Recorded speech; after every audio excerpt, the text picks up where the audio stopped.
I'm going to give a very quick mix walkthrough for my song Make It Back Somehow, featuring the talented Fraser Watt on vocals. So let's dive in.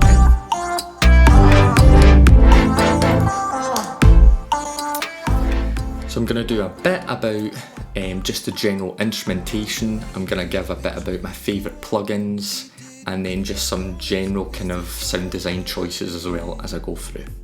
So it's important to, before I start, that this is not the mastered version.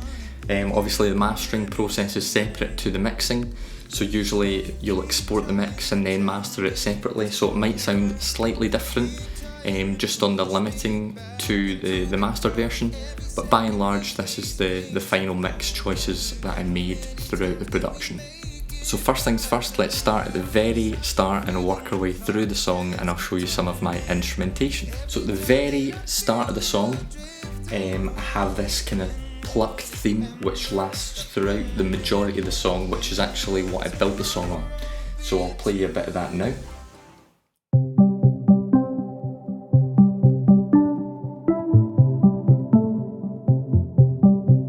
So that just creates this kind of eeriness, this atmosphere, and it's quite dark, and the way I built that up was from 3 different channels here. So I've got plucked delay, which sounds like this.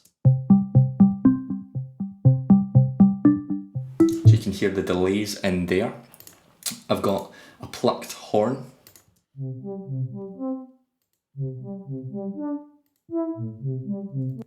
And I've got a plucked reverby type sound, which is where the majority of the atmosphere will come from.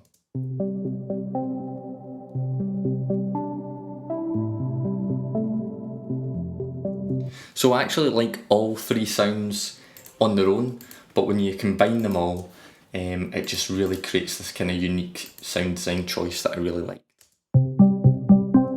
After these plucks now, I'll take you through, you'll hear the bass come in and some nice pads just to create even more atmosphere, and the bass gives that warm low end that comes in.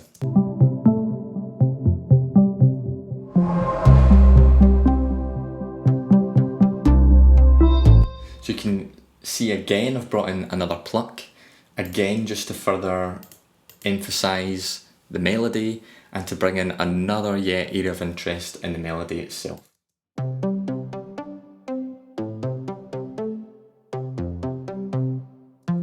The pads are very kind of atmospheric, very laid back.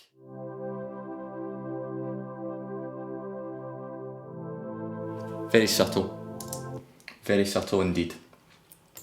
The bass is hugely strong, and that's because this is a very EDM influenced song. I was listening to a lot of EDM tracks at the time and they're massive on their bass, so I wanted to see if I could push my bass to the limit on this track, and I definitely have. It's maybe too much at some areas, but it's just so that when you get it across all different platforms that you're listening, whether that be a mobile phone, earbuds, etc. Some of these don't have great bass drivers, so if you push it that wee bit more on the actual mix, it transpires across those much better. So I'll play it with Fraser's vocals now. Every time you make me laugh, every time you say you're sorry, it only makes me feel the same. Play close attention to the effects that I've put in here. That again just adds that, fills that space, adds elements of ear candy. Listen to this one here as I play it through. All this time I knew that I never was the one you wanted. Subtle, but makes a big difference when it's there. So let's go into the chorus now, and you'll hear some plucks come in which add a bit more rhythm, start to pick up the song, and we've also got electric piano here, so I will play it and then strip it back for you. You keep trying to tell me it's over. You keep trying to push me back into the crowd. So I really wanted to bring in piano here just to add a bit more of the kind of body to the track, but it also features some very subtle melodies in it as well.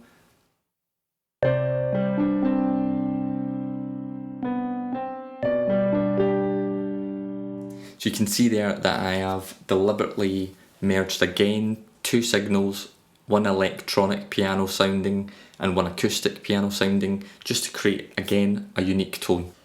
The plucks that come in really start to pick up the kind of rhythm of the song.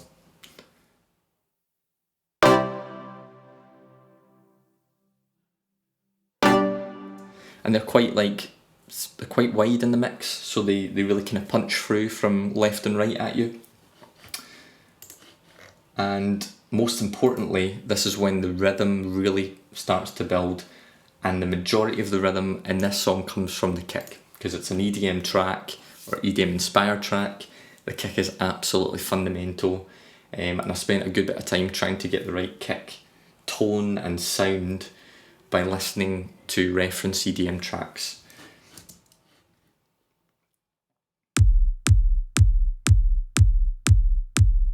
So a lot of high frequencies coming through that kick so it can really cut through the mix.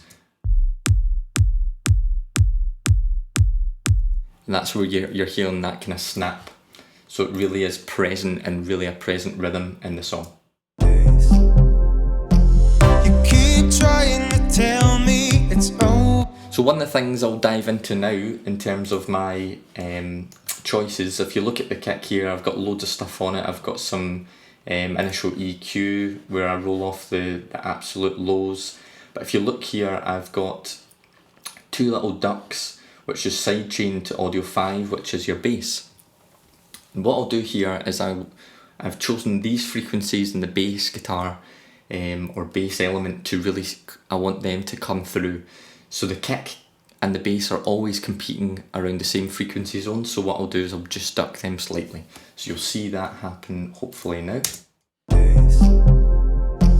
You keep trying to tell me it's over. You keep trying. So you can see as the bass is playing, it's reacting to that and ducking out those frequencies that the kick is still trying to push through. So it just creates more space for the bass to come through. And likewise, I do the exact same on the bass here, where these two frequencies I try and take away, which is where I want the kick to come through. So you can see that because they're competing, you've got to do some EQ shaping there to let them come through. So hopefully that makes sense.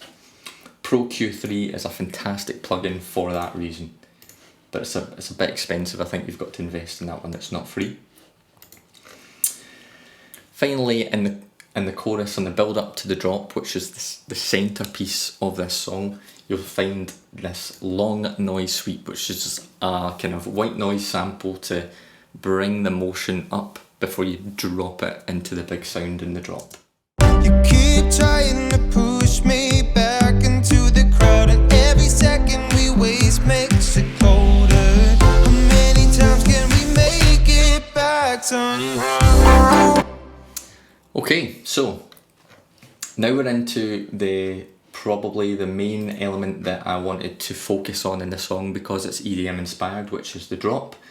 And I didn't want to do the drops samey the full way through. So you can see that drop A, I've got what should be called drop B here. Oh, it is called drop B, it's just for some reason shown drop A. And then I've got drop C. I'll take you through firstly the percussion, because I really wanted to create rhythm in the drop, but not have it the standard snare, kick, hats. I wanted some cool sound design elements. So this came in the form of samples, which I've named pop, clink, thump, metal and wood. Hopefully you can get an idea of what I've tried to do there.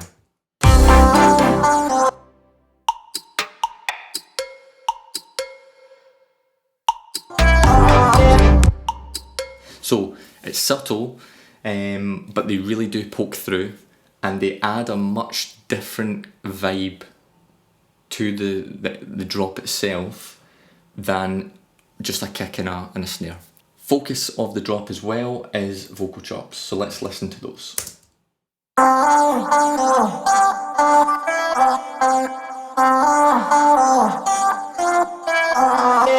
So if you listen carefully to the vocal chops, they're all built from obviously chopping up a vocal, as the name would suggest. And the key thing for me that I've used on the vocal chops chain here is I've got lots of saturation happening, EQ, compression. LA2A is a standard for me on mostly vocals, adds a really nice warm compression. I've got H delays there and ping pong, so you've got that kind of bouncing delay effect on either side. I've got a nice long tail on the reverb, so you can really feel the depth of the vocal chops. And the main one to note is I use this scan vibrato plugin, which just creates movement in the vocal chops. So instead of them just being completely static, they're kind of moving around the centre of the stereo image. So what I'm going to do now is turn that on and off, and hopefully you can hear that effect.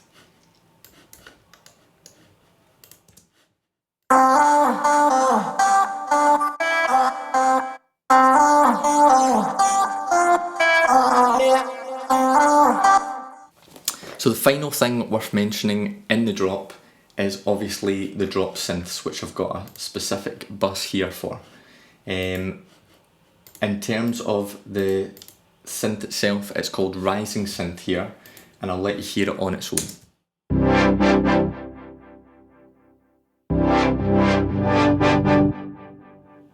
So you can see it's got this nice whooshing tone to it, and it's a real presence in the drop, and probably it's the focus for me in the drop to add that real kind of synthetic body of the sound.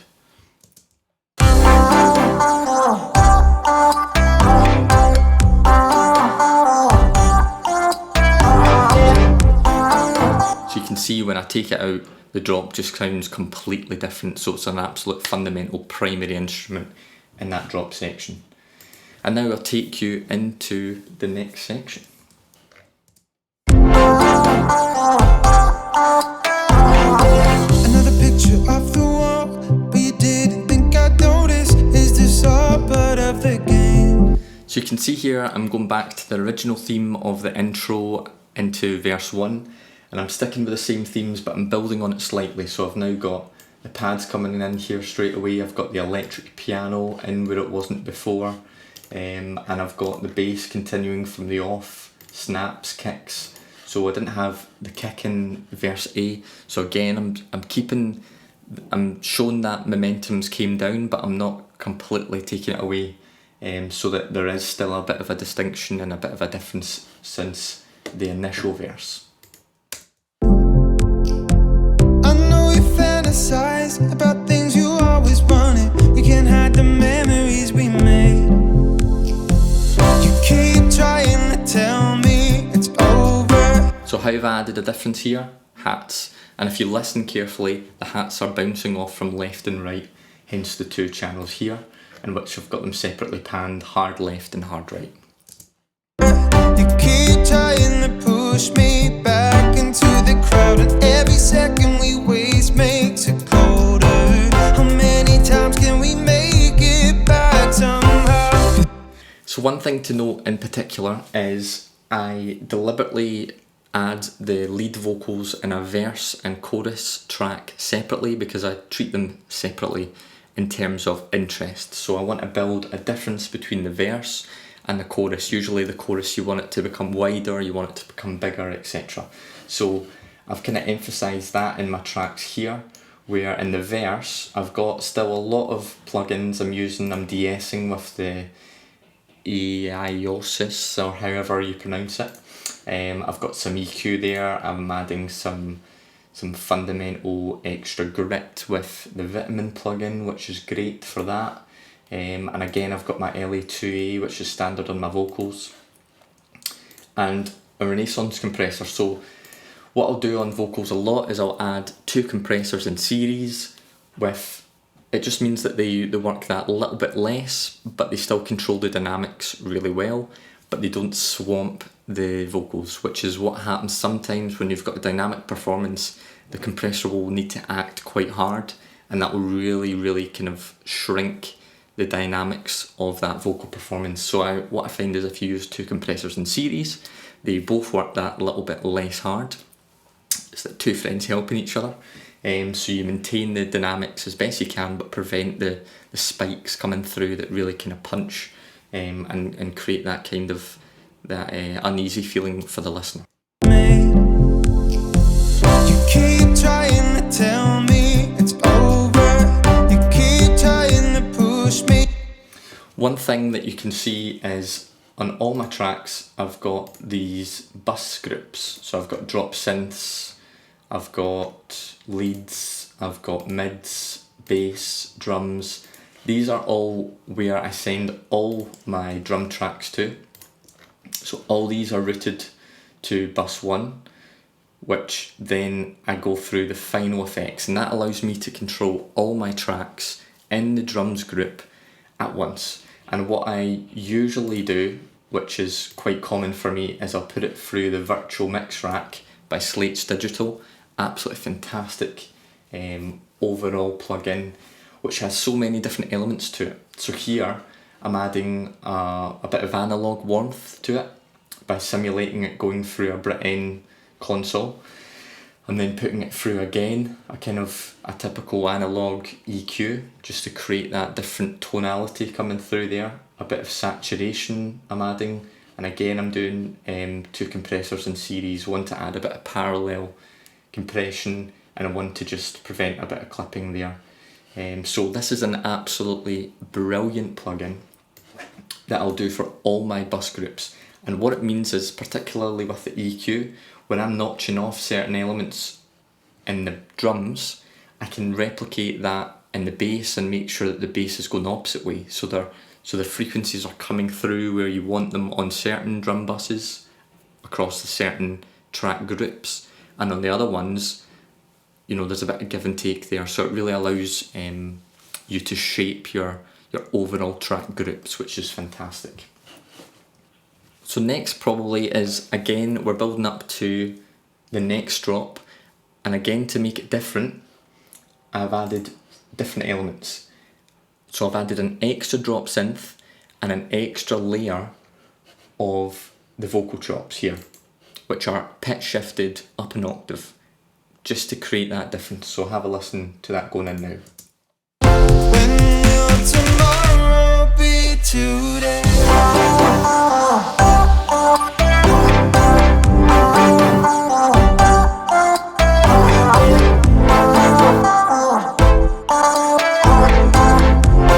So you can see when I take out and put back in the polysynth drop, it really makes a difference, and it really kind of adds so much thickness to that drop sound. What I'll do is I'll play the vocal chops here on their own, just so you can see when I'm bringing in the extra octave above. Very subtle, but does make a difference to allow the vocal chops to cut through the mix. And you can see here also what I've done is I've added it on certain vocal chops on this drop, and I've added it in all of them in this drop. So you can see how I've built from just the normal vocal chops to half with octaves and then full with octaves. Again, the song is taking a natural progression. So now it's basically bridge time, where again we've got to take the full momentum back and create a bit of interest, and this is where I wanted lyrically from the kind of angst of Make It Back Somehow by Fraser, just when he's kind of going up and, you know, Cans keep turning every time that I feel you drift away. When will the embers stop burning? when will tomorrow be today? Like, when will this actually resolve itself? So I wanted, that's obviously quite, the chorus A and chorus B here vocally are him kind of expressing a lot of angst and a lot of emotion. And what I wanted to do in the bridge is bring it all back again before I build it up and even bigger release that emotion again. So have a listen to this.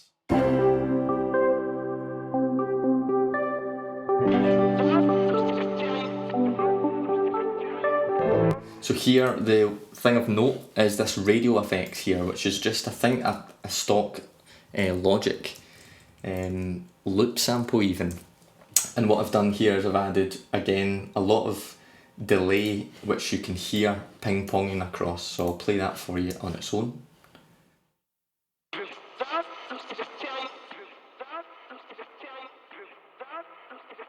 So you can hear that kind of stereo effect that it's doing. Again, it's probably meaningless, you can't really hear what they're saying, but it does add quite a lot of interest again to the bridge.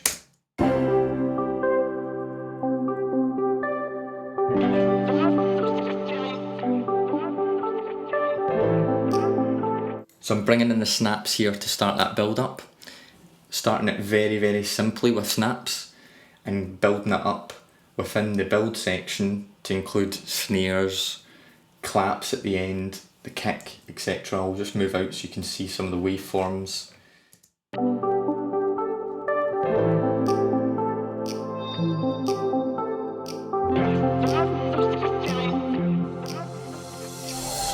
Keep trying to say that it's over. You keep trying to push me back into the ground. Every second we waste makes me colder. How many times can we make it back somehow? So what have I done here to build further momentum? So obviously you want a big build here in the section called build, funnily enough. So I'm adding the instruments in that will drive that, so your kick, the snaps have been there, but you're wanting at the end this kind of snare roll to really kick up.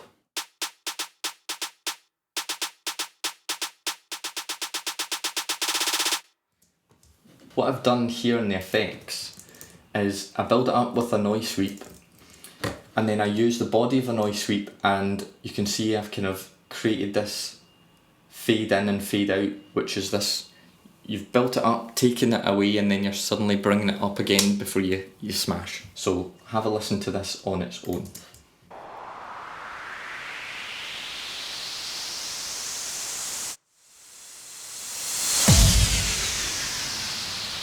And I've got an impact thing here, which again is probably getting lost in the mix, but it's there, just adding that extra impact body. I don't want it to completely swamp the mix out. So one thing to particularly show you is the effect that I use on the vocals on the Make It Back Somehow, where this vocoder effect comes in, like so. Make it back somehow. And how I do that is I use the manipulator plugin, where I've kind of got it with a 30% dry wet signal, and I've got different elements here, so I've got that kind of pitch shift there, and I automate those features throughout as well, so you can hear the difference in how it changes across the song as well. So that's where I get that main effect from. And then what I've done is I've got loads of different kind of ad-lib vocals here by Fraser, which is fantastic. Can we make it back somehow? And I've added quite a lot of distortion here through the temper plugin, which is fantastic for that. Adds a lot of grit. Again, I want it to sound very different from the lead vocal because it is an ad-lib. It's in the background of when the drop is kicking off. So that really allows that again to be a difference there. So I'll play you now the final drop. We get back somehow. Can we make it back somehow? Make it back somehow. Can we make it? Can we make it back somehow? So that was my mix walkthrough for my song Make It Back Somehow. I'd love you to check out the track in its entirety on Spotify, etc., or any platform that you choose. And yeah, if you have any other questions about any specific elements of the mix that I've not taken you through that you want to find out about, reach out to me and I'll do my best to answer you as soon as I can. And please follow me on all the socials, etc., because I've got some new music coming out very soon.